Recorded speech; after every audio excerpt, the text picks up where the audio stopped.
Hello everyone and welcome to another video. This is the 8400 GS from Nvidia. It's a low profile graphics card intended for budget audiences and those who wanted something of a media center solution.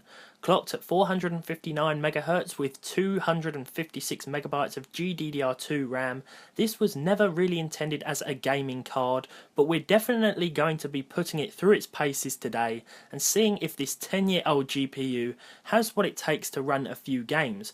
As you can probably imagine, you might have your answer in your head at the moment, but nonetheless we're going to jump into a few titles and see what this card is capable of, if anything. So let's get straight into it. So first up we have Call of Duty 2, and as I mentioned yesterday we will be incorporating those 1% and 0.1% lows.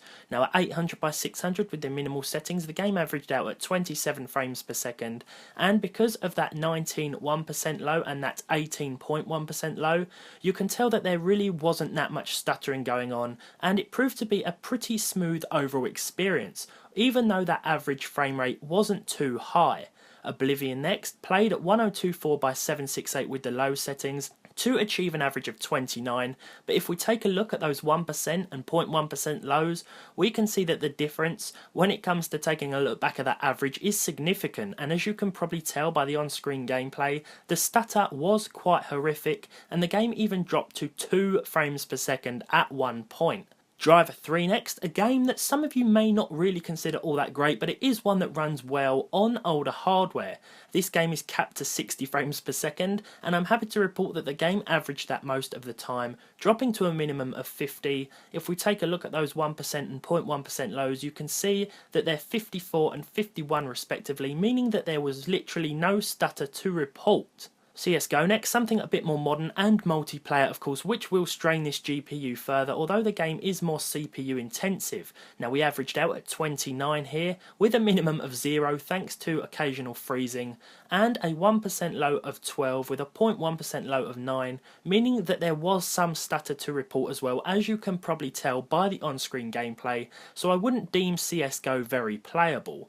Finally we tested Team Fortress 2, again at 1024 by 768 with the low settings, to average 22 frames per second. Because those 1% and 0.1% lows are quite close to the average, I'm happy to report that there wasn't really much stutter, although the game did freeze on occasion to 0. Now a lot of you always ask me to test GTA 5, and there really isn't much to talk about here, so we didn't bother benchmarking it properly.